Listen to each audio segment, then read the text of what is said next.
Hi guys, நம்ம இந்த வீடியோவில் பேட்டில் ட்ரூத் ஹேவன் அப்படிங்கிற இந்த சீரீஸோட எபிசோட் 19 அப்புறம் 20ல் என்ன நடந்துச்சு அப்படிங்கிறத பற்றி தான் பார்க்க போகிறோம். வீடியோக்குள்ளே போகிறதுக்கு முன்னாடி நம்ம சேனலை சப்ஸ்கிரைப் பண்ணாதவங்க சப்ஸ்கிரைப் பண்ணிக்கோங்க. அப்படியே மறக்காமல் பக்கத்தில் உள்ள பெல் ஐக்கானையும் கிளிக் பண்ணிக்கோங்க. நம்ம வின் மாஸ்டர் அவங்க கிளானோட ஒரு ஏன்ஷியன்ட் ஃபார்மேஷனுக்கு அவங்கள கூட்டு வராரு. இது ஸ்டாரலோட யங் ஃபார்மேஷன். உலகத்தில் இருக்கிற மொத்த யங் எனர்ஜி அப்சர்வ் பண்ணி இதால் இங் அப்புறம் பாய்சன்ஸை நியூட்ரலைஸ் பண்ண முடியும். அவர் அவங்களுக்கு 2 ஆப்ஷன் தராரு. ஒன்னு, அவங்க பாய்சன் மொத்தமா நியூட்ரல் ஆயிடும், அதுக்கப்புறம் அவங்க ஒரு சாதாரண பொண்ணா தான் வாழணும். 2வது, ஒரு பில்லை யூஸ் பண்ணி செய்யக்கூடிய ஒரு மெத்தட். இது ரொம்பவே ஆபத்தான ஒண்ணு. உன் போன்ஸ்ல இருந்து உன் மெரிடியன்ஸ் வரைக்கும் இது உன்னை அட்டாக் பண்ணும். அந்த தாக்கு பிடிச்சி மீண்டு வந்துட்டீங்கன்னா உன்னோட பவர்ஸை உன்னால கண்ட்ரோல் பண்ண முடியும். தப்பானுச்சுன்னா உன் சென்சஸ் எல்லாத்தையும் நீ இழக்க கூட வாய்ப்பு இருக்கு. அவங்க லைட்டா யோசிச்சுட்டு நம்ம ஹீரோவையும் பார்த்துட்டு 2வது ஆப்ஷனை செலக்ட் பண்ணிடுறாங்க. நம்மால் அது ரொம்பவே ஆபத்து, எதுக்காக ரிஸ்க் எடுக்கிறான்னு கேட்க, ஏதாவது தப்பு நடந்தாலும் எனக்கு கவலை இல்ல.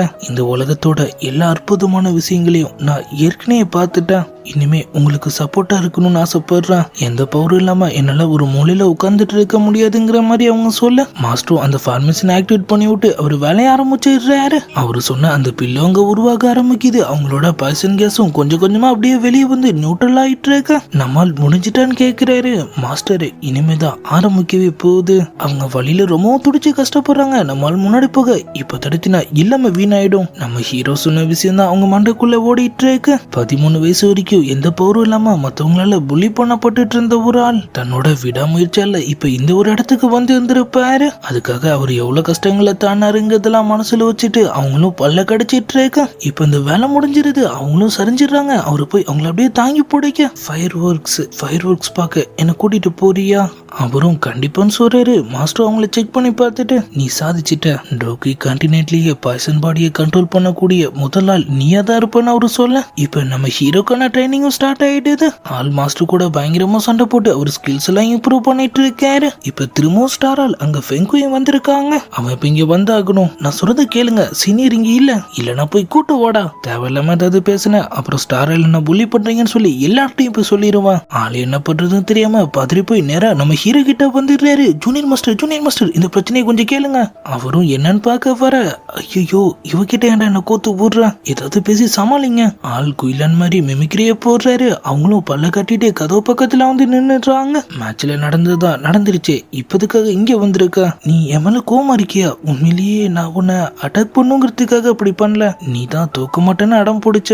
அன்னைக்கு அடி வாங்கினது நம்ம நீதான், ஆனா வலிச்சது எனக்கு. ஓ, கதை அப்படி போதான்னு சொல்லி நம்மளுக்கும் இப்பதான் புரியுது. அவங்க வெக்கப்பட்டு இருக்கிற கேப்ல அவர் அப்படியே உள்ள வர, அவங்களும் அப்படியே ஒரு தோல்ல சாஞ்சிக்கிறாங்க. உனக்கு என் ஃபீலிங்ஸ் புரியுதா? நிமிந்து பார்த்தா நம்ம ஹீரோ அவங்க அவரை பார்த்து கத்த ஆரம்பிக்க, அவர் அவங்கள பார்த்து கத்த ஆரம்பிக்க, நம்ம ஃபெங்குயிங் அவரை துரத்திட்டு ஓட ஆரம்பிச்சிடுறாங்க. அப்ப இதுக்காக தான் நீங்க 2 பேரும் ஒருத்தர் மாத்தி ஒருத்தர் பார்த்து வளைஞ்சிட்டு இருக்கீங்களா? இப்பயே நீ அவரை லவ் பண்ற விஷயத்த நான் போய் சொல்றேன். அவங்க அப்பெல்லாம் எதுவும் இல்லைன்னு சொல்றாங்க. இல்லன்னா இதுக்காக இங்க வந்த? பாவம், மேட்ச்ல ஜெயிக்கலாம்னு நினைச்ச ஒரு பையனை அழுத்தழுதிய தோக்கடிச்சிட்டியே. அவங்களும் கடுப்பாயிட்டு, நீ மட்டும் என்ன யோக்கியமா, நீ ஒரு பாய்சன் லேடியை கூட்டு வந்திருக்கீல, அவனா உனக்கு அவ்வளவு க்ளோஸா? அவரும் லைட்டா சீரியஸ் ஆயிட்டு, அவளை பாய்சன் லேடின்னு சொல்லாத, அவ லிட்டில் ஃபேரி டாக்டர். சரி இருந்துட்டு போட்டும். ஃபேரி டாக்டர் இவன் உன்னை லவ் பண்றான். அவங்க கத்துன்னு கத்தரமுக்க, நம்மளும் அவங்கள அமைதியாக்கிட்டேன். நீ சொல்ற மாதிரிலாம் எங்களுக்குள்ள எதுவும் இல்ல, ஆனா கண்டிப்பா அவ உன்னை விட ரொம்ப நல்லவங்கிறது மட்டும் எனக்கு தெரியும். அவங்க கடுப்பாயிட்டாங்க கிளம்ப. இப்ப நம்ம ஃபேரி டாக்டர் அங்க வந்துடுறாங்க.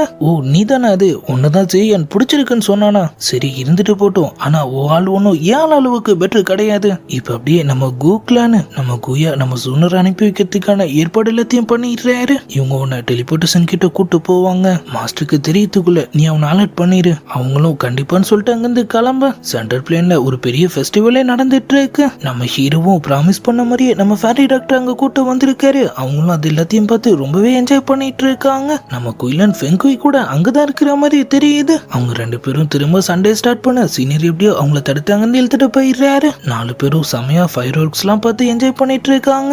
அப்பதான் செய்யல ஒரு விஷயம், யாருன்னு பார்த்தா நம்ம ஜியோ சோனர். நம்ம ஹீரோ இதை எதிர்பார்க்கவே இல்லை. நீங்க என்ன பண்றன்னு சொல்லி சந்தோஷ் நிமிஷத்துல அவர் அப்படியே அவங்கள தூக்கி காத்துல சுத்த ஆரம்பிக்க அதை பார்த்து நம்ம ஃபேரி டாக்டரோட முகமே ஒரு மாதிரியே ஆயிடுது. அவர் ஃப்ரெண்ட்ஸ் எல்லாம் அவங்களுக்கு இன்ட்ரோடியூஸ் பண்ணி வைக்கிறாரு. இவதான் ஃபேரி டாக்டர், இவர் என்னோட சீனியர். அப்புறம் இவளை பத்தி சொல்ல எதுவும் இல்ல. அவங்க அப்படியே பேசிட்டே இருக்க மக்கள்லாம் திடீர்னு எதையோ பார்த்து பயப்பட ஆரம்பிக்கிறாங்க. மேல பார்த்தா கிரகணம் மாதிரி ஏதோ நடந்துட்டு இருக்கு. நம்ம உடனே ஸ்டாரல் போய் ஆகணும். நம்ம ஜூனரும் ஹூமிங்சன் பாடி காணாம போன விஷயத்த பத்தி எல்லாம் சொல்றாங்க.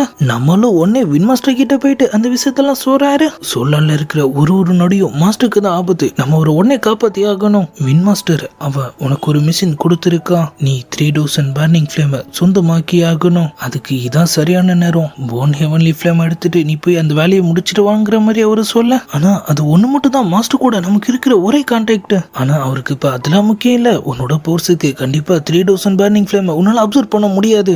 போன் ஸ்பிரிட் ஃபிளேம் உனக்கு தேவை. நம்ம ஹீரோக்கு அதை பத்திலாம் கவலை இல்ல, நான் செத்தாலும் பரவாயில்ல, நான் கண்டிப்பா முயற்சி பண்ணியே தருவேன்னு அவரு சொல்ல மாஸ்டரும் காண்டாகிறாரு. நம்ம ஜூனர் சேவியன் ஏன்ஷியன்ட் பிளட் லைன்ங்கிற விஷயத்த நாங்க இப்பதான் கண்டுபிடிச்சோம். கண்டிப்பா அவனால ட்ரிபிள் ஃபிளேம் டெக்னிக்கை கத்துக்க முடியும். அது அவனுக்கு பர்னிங் ஃபிளேம் எடுக்க உதவி பண்ணும். நம்ம வின்மாஸ்டரால அதை நம்ப முடியல. ஜியோ ஏன்ஷியன்ட் கிளான் சென்ட்ரல் பிளேனை சேர்ந்தவங்க, ஆனா இவன் ஜியாமா எம்பையரை சேர்ந்தவன். அப்பதான் நம்ம ஆக்ஷன் சீஃப் அங்க வராங்க. இவன் கண்டிப்பா ஜியோ பிளட் லைன் தான், அதை நான் நிரூபிக்கிறேன்னு சொல்லிட்டு நேரா அவங்க ஹவுஸோட ஒரு சீக்ரெட் பிளேஸ்க்கு கூட்டு போய் நம்ம ஹீரோ கிட்ட இருந்து அந்த ஜெட் பீஸ் அங்க வைக்க அங்கிருந்து ஒரு டோர் ஓபன் ஆகுது. சோலாலுக்கு ஒரு முடிவு கட்டினதுக்கு அப்புறம் ஜியோ கிளானோட சீக்ரெட் டெக்னிக் வெளியே லீக் ஆயிடக்கூடாதுன்னு அவங்க நினைச்சாங்க.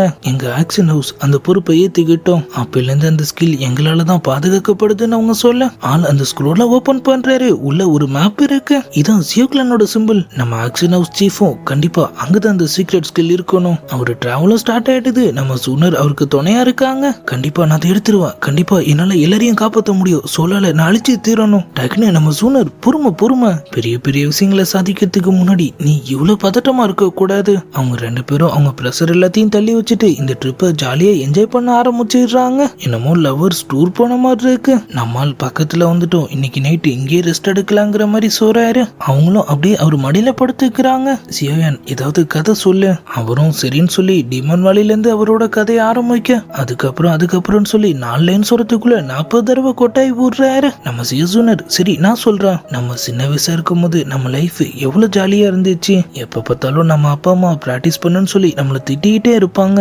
இருந்தாலும் எந்த கவலையும் இல்லாம நம்ம இருந்தோம்ல, நம்மளால ஃப்ரீயா வெளியே கூட போக முடியாது. கண்ணை மூடி திறக்கிறதுக்குள்ள நம்ம வளர்ந்துட்டோம். இப்ப உலகத்தையே சுத்தி நம்ம டிராவல் பண்ண வேண்டியதா இருக்கு. நமக்குன்னு எவ்வளவு பொறுப்புகள். ஒரு வாட்டியும் நம்ம பிரிஞ்சு போகும்போதும் திரும்ப சந்திக்க நம்ம எவ்வளவு கஷ்டப்பட வேண்டியதா இருக்குங்கிற மாதிரிலாம் அவங்க சொல்லிட்டு இருக்க நம்மால் ஜாலியா தூங்கிட்டு இருக்காரு. அவங்களும் சரின்னு படுத்துடுறாங்க. அப்படியே விடியவும் செஞ்சுட்டு ஏதோ ஒரு கும்பல் இப்ப அவங்கள கண்காணிச்சிட்டு இருக்கிற மாதிரி காட்டுறாங்க. அவங்க டக்குன்னு அவரை அட்டாக் பண்ண நம்மால் சரியான நேரத்துல அதை தடுத்துடுறாரு. அவங்க ரெண்டு பேரும் எஸ்கேப் ஆகுறாங்க. அவங்க வெப்பன்ஸ் வித்தியாசமா இருக்கு. ஆளு ஹெவன்லி ஃபிளேம வெளியெடுக்க நம்ம சியோசூனர் நிலைமை என்னன்னு தெரியாம நீ இதை யூஸ் பண்ண வேணாம்னு சொல்றாங்க. அதே நேரத்துல அந்த குரூப் திரும்ப அவங்கள ரவுண்டு கட்டி அட்டாக் பண்ற மாதிரி காமிச்சதோட அவங்க கண் முழிக்கும் போது இப்ப வேற ஏதோ ஒரு இடத்துல இருக்காங்க. ரெண்டு பேருக்கும் ஒண்ணுமே புரியல. அவங்க காயத்துக்கு ட்ரீட்மெண்ட்லாம் வேற பண்ணிருக்காங்க. அவங்க டோக்கி போர்ஸ் எல்லாம் கூட கம்மியா இருக்கு. அங்க வந்து ஒரு லேடி இது மெடிசன், இதை எடுத்துக்கிட்டீங்கன்னா அடுத்த 3 நாள்ல உங்க பாய்சன் சரியாயிடும். என்னது இவ்வளவுமா கூடிங்கன்னு சொல்ல அவங்களும் மடக்குன்னு கண்ணை மூடிட்டு கல்பா அடிச்சிடுறாங்க. நாங்க வழிமறி வந்துட்டோம்னு நினைக்கிறேன். பர்னிங் வில்லேஜ் தான் நாங்க தேடிட்டு இருந்தோம். இதுதான் உண்மையிலேயே அவங்க தேடி வந்த பர்னிங் வில்லேஜ். இங்க இருந்த மக்கள்லாம் சோலார் அட்டாக்ல அழிஞ்சு போயிட்டதா அவரு கேள்விப்பட்டு இருந்திருப்பாரு. ஆனா மிச்சம் மீதி இருந்தவங்க சேர்ந்து அவங்க கிராமத்தை உருவாக்கி இருந்திருப்பாங்க. எங்களுக்கு வெளி உலகத்தோட தொடர்பு கிடையாது. நீ இப்ப வெளியே போனா நாங்க இருக்கிற இடம் மத்தவங்களுக்கு தெரிஞ்சிடும். அதனால நீங்க இனிமே இங்கதான் இருந்தாகணும். வேலை செஞ்சதான் உங்களுக்கு சாப்பாடுன்னு சொல்லிட்டு அவங்களுக்கான ட்ரெஸ்ஸையும் கொண்டு வர நம்ம ஆளுங்களும் அதை மாத்திட்டு கூட்டத்தோட கூட்டமா கலந்துடுறாங்க. வேலை செஞ்சிட்டு இருக்கும் போதுதான் நம்ம ஹீரோ ஒரு விஷயத்த நோட் பண்றாரு. இந்த நெருப்பு சாதாரணமா தெரியலையே. அவரோட ஹெவன்லி ஃபிளேம் அனுப்பி அதை செக் பண்ண இதுவும் ஒரு ஹெவன்லி ஃபிளேமா? அங்க இருக்கிற மெட்டல்ஸ் எல்லாம் கூட வித்தியாசமா இருக்கு. என் மாஸ்டர் சொல்லியிருக்காரு என் ரூலரும் இதே எலமெண்டால உருவாக்கப்பட்டதுதான். நம்ம சூனரும் ஒரு பக்கம் துணிக்கு எம்ப்ராய்டரி எல்லாம் பண்ணிட்டு அவங்களோட வேலையை பார்த்துட்டு இருக்காங்க. ரெண்டு பேரும் ஒருத்தர் மீட் பண்ணிக்க நம்மளும் அவர் பார்த்த விஷயத்துல அவங்க கிட்ட சொல்றாரு. நம்ம சூனரும் அப்ப கண்டிப்பா இந்த வில்லேஜ்ல ஏதோ சீக்ரெட் இருக்கு, நம்ம என்னன்னு செக் பண்ணி பார்க்கலாம். நானும் அப்படியே போயிட்டே இருக்கு. ஊர் மக்கள்லாம் ஒன்னா சேர்ந்து அவங்க வந்ததை கொண்டாடுறதுக்கு ஒரு வெல்கம் பார்ட்டியும் தராங்க. நம்ம ஹீரோயின் கெட்டப்ல அவங்க மாத்தி கொண்டு வர நம்மளும் அதை அப்படியே வாயை பொழந்துட்டு பார்த்துட்டு இருக்கு. திடீர்னு ஒரு பிளாஸ்ட் சவுண்ட். அவங்க சீஃப் பிளாக் ஃபயர் திரும்பவும் பிளாஸ்ட் ஆயிடுச்சு. நம்மளும் அது என்னன்னு கேக்குறாரு. அது அடிக்கடி எங்க கேவ்ல இருந்து பிளாஸ்ட் ஆக ஆரம்பிக்கும். நம்ம ஹீரோ உண்மையை சொல்லுங்க, அது ஒரு ஒரு ஹெவன்லி ஃபிளேம் தானே, அதுதானே உங்க வில்லேஜ் யூஸ் பண்றீங்க. அவங்க கத்தி எடுத்து ஒரு கழுத்துல வச்சிடுறாங்க. உண்மையை சொல்லு, நீ யாரு? அவங்க கிராமத்தை சேர்ந்த ஒரு குழந்தை கேவலம் மாட்டிக்கிட்டேன்னு சொல்லி அவங்களுக்கு தகவல் வருது. மொத்த குரூப்பும் நேரா இப்ப அங்க கிளம்பிடுறாங்க. நம்ம ஹீரோ எப்பயாவது உண்மையை சொல்லுங்க, அவங்களும் இது வால்கனிக் ஃபயர் ஃபிளேம், நம்மளும் இதுவும் ஒரு ஹெவன்லி ஃபிளேம்ங்கிறத கன்ஃபார்ம் பண்ணிடுறாரு. அவர் அப்படியே அவரோட கிரீன் லோட்டஸ் ஃபிளேமை யூஸ் பண்ணி அதை தாண்டி போயிட்டு அந்த பையனையும் கொஞ்சம் அமைதியாக்கிட்டு அதை அப்சர்வ் பண்ண ட்ரை பண்ண அவர் நினைச்சதை விட வேலை ஈஸியா முடிஞ்சிருது. இது ஒரு சப்சிடரி மட்டும்தான், கோர் ஃபிளேம் இங்க இல்ல. குழந்தையும் காப்பாத்தி கூட்டு போயிடுறாங்க. சைட்ல இருந்த ஒரு பெரிய பாறை நம்மால் கண்ணில் படுது. அதுல ஜியோ கிளானோட சிம்பிள் இருக்கு. அவரும் கிட்ட போயிட்டு அதை அப்படியே டச் பண்ண அதுவும் பயங்கரமான சவுண்டோட அப்படியே அங்கிருந்து 2 அடி பின்னாடி நகருது. கீழே பார்த்தா ஒரு பாக்ஸ் ஓபன் பண்ணா உள்ள ட்ரிபிள் ஃபிளேம் டெக்னிக் இருக்கு. அங்க மாட்டிட்டு இருந்த குழந்தைக்கு நம்மால் ட்ரீட்மெண்ட்லாம் பார்த்துட்டு அவங்க சீஃப் கிட்ட அவர் ஜியோ கிளானை சேர்ந்தவர்ல இருந்து அவர் இங்க வந்ததே இந்த ஸ்க்ரோலுக்காக தானே எல்லா விஷயத்தையும் சொல்லிடுறாரு. அவங்களும் 1000 வருஷத்துக்கு முன்னாடி ஹோட்டைனாலதான் எங்க வில்லேஜ் அழிஞ்சிச்சு. அப்ப ஜியோசுவான் தான் எங்களுக்கு ஹெல்ப் பண்ணாரு. இப்ப நீ ஜியோ கிளானுக்கு நாளுக்கு நாள் நாங்க ரொம்பவே கடமைப்பட்டு இருக்கோம். அவர் அதெல்லாம் எதுவும் இல்ல, உங்களாலதான் இப்ப எனக்கு இந்த ஸ்க்ரோலே கிடைச்சிருக்குங்கிற மாதிரி சொல்லிட்டு அவர் அப்சர்வ் பண்ண அந்த ஃபிளேமோட ஒரு பீஸ் மட்டும் அவங்க கிட்ட தராரு. இதை யூஸ் பண்ணி உங்க வில்லேஜ் வழக்கம் போல அவங்க வேலையை பார்க்கலாம். ஊர்க்காரங்களும் அவரை வழி அனுப்ப ரெடி ஆயிடுறாங்க.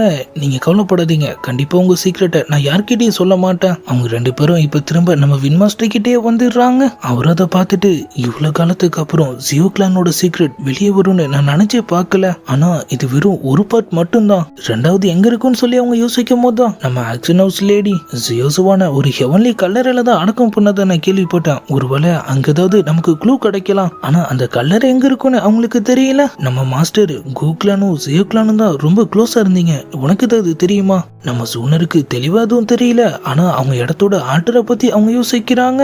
அப்ப எப்போதும் அந்த இடத்த தான் அதிகமா ப்ரொடக்ட் பண்ணுன்னு சொல்லுவாரு. ஒருவேளை அந்த கல்லறை அங்க இருக்கலாம். நம்ம மாஸ்டரும் நல்லது, செகண்ட் வால்யூம் நமக்கு கிடைக்குதோ இல்லையோ, நீ பில் மீட்டிங்குள்ள ஃபர்ஸ்ட் வால்யூமை முழுசா ஸ்டடி பண்ணி ஆகணும். நம்மளும் அதுக்கான வேலையை ஸ்டார்ட் பண்ணிடுறாரு. ஸ்டாராலோட அந்த ஃபார்மேஷன்ல உட்காந்துட்டு அவரோட ஃபார்மேஷனை ஆக்டிவேட் பண்ண அந்த ஸ்க்ரோல்ல இருந்த மேஜிக் லெட்டர்ஸ்லாம் அப்படியே வெளியே வருது. அது வழியா அது மொத்தமா அப்படியே அவருக்குள்ள போக ஆள் அசால்ட்டா வேலையை முடிச்சிடுறாரு. சியான் இப்போ உன் பவர்ஸை யூஸ் பண்ணு. அவரு ஹெவன்லி ஃபிளேமை லைட்டா வேக்கப் பண்ண அது அப்படியே ஒரு பிரம்மாண்டமான பவரை விஸ்வரூபம் எடுக்குது. கண்டிப்பா இந்த வாட்டி சோலாலால தப்பிக்க முடியாது.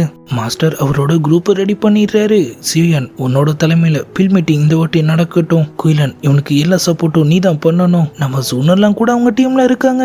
நம்ம ஃபேரி டாக்டர் நானும் அவங்க கூட போகலாமா? நம்ம ஹீரோ வழியில ஏதாவது பிரச்சனை வரலாம், நீ இங்கே இருன்னு சொல்றாரு. ஆனா அவங்க பிரச்சனைன்னு வந்தா கண்டிப்பா நானும் ஹெல்ப் பண்ணுவேன், உங்களுக்கு எந்த வகையிலயும் தொல்லையா இருக்க மாட்டேன்னு சொல்ல நம்ம சூனர் அவங்களுக்கு சப்போர்ட் பண்றாங்க.